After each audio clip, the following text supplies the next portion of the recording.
And so what you talk about and what you say is evidence that there is something below the surface of your life. And if we happen to slip up with our words, that means we're slipping up with our hearts. James says, no one's able to tame the tongue. It's just an impossible thing. Such a tiny little thing, and with the same tongue we bless people and we curse people. So we got to deal with this today. What is the thing beneath the surface of our lives? We're going to dig down, and today we have to dig down 5 whole levels to get down to what is underneath. So hopefully you're willing to go with me.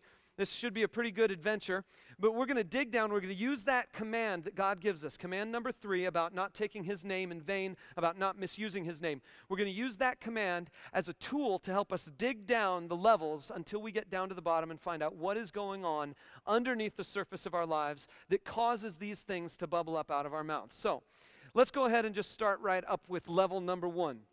Level number 1, we're asking the question of what's important about God's name anyway. Let me just give you the blank. You can fill it in. Here it is. A person's name represents the person and carries his authority.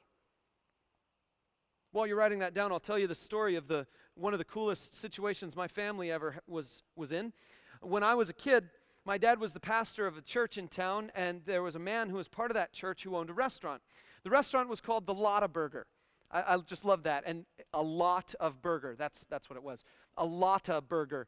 And the burgers that they served were unbelievable. You know how nowadays everybody's going for the thicker burger thing? This company said, we don't care about thickness, we just want hugeness. And so I kid you not, the burgers that they sold you were this big around. Thin, I mean, probably only a quarter pound in that whole patty, but the patty itself was, well, maybe, I don't know, how old was I? Maybe it was really only like that, but it felt like that, okay? And for those of you in the back, it really felt like that. So this was the Lotta Burger, and here's the situation. Because the guy owned the restaurant, and because he went to our church, and because he wanted to honor my dad, he made this commitment that anytime we went into that store, we could eat for free. My dad, out of guilt, decided that it was wrong for us to take advantage of this man, and so we never ate at his restaurant. Except for maybe twice, 2 or 3 times. But we were allowed to eat for free. So the only time I ever got a shake was at Lotta Burger. The only time I ever got a soft drink was at Lotta Burger. The only time we ever ordered fries was at Lotta Burger. Because at Lotta Burger, it was free. But when we went in there, sometimes the people behind the counter wouldn't know that my dad was my dad.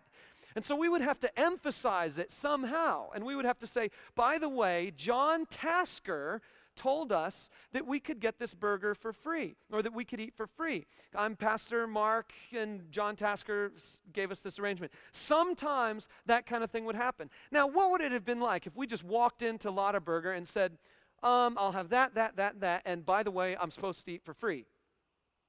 The person behind the counter would say, no, you're nuts. Oh, sorry, I didn't tell you the whole story. I'm supposed to eat for free because your manager told me I could eat for free. Oh, well, that's a little bit better, but I don't believe it. I'm going to go find the manager. I'm going to go talk to him.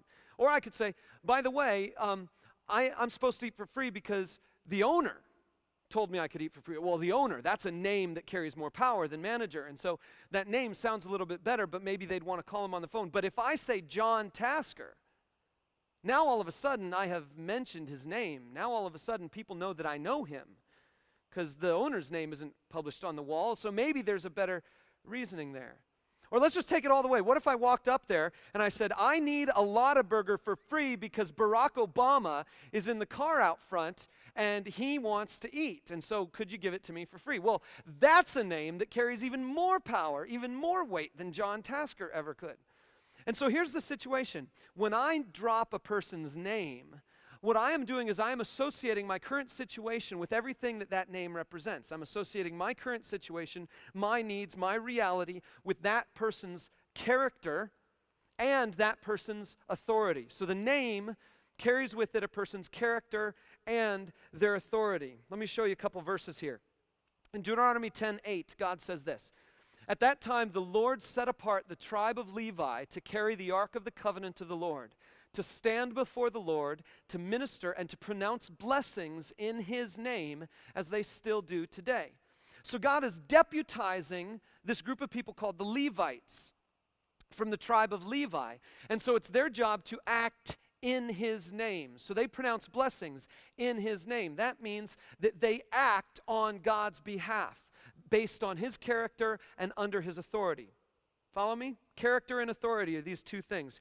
Here's another verse. Deuteronomy 12:5, it says this, "But you are to seek the place the Lord your God will choose from among all your tribes to put his name there for his dwelling. To that place you must go." Now this is key. Check this out. It's to put his name there for his dwelling. Those two phrases are juxtaposed as if they're talking about the same thing. That to have God's name there means it also gets his presence. That's where he's going to live. So when God says he's ready to make a temple, he says this isn't just a place I'm going to inscribe my name on the outside, as if it's some word I can just scratch on the wall. This is a place where I'm going to call it by my name. My presence will be there. So in the Bible, God's name also referred to his presence. Another one. Psalm 29:2. "Ascribe to the Lord the glory due his name. Worship the Lord in the splendor of his holiness." And then in case you're thinking that it's only in the Old Testament, the New Testament also says this. In Acts 2:21, it says this, "Everyone who calls on the name of the Lord will be saved." See, there's power, there's authority in the name of God. And so the first thing we're to recognize is that God's name is important. But let's go down another level. That was level one. Why is the name important? What's the deal with that? Let's go down one more level and let's ask this question of what is God's name in the first place? What is God's name? Well, here's a verse that I think you should look at with me. God actually tells Moses what his name is. Look at this. Moses said to God, "Suppose I go to the Israelites and say to them, 'The God of your fathers has sent me to you.' And they ask me, 'What is his name?'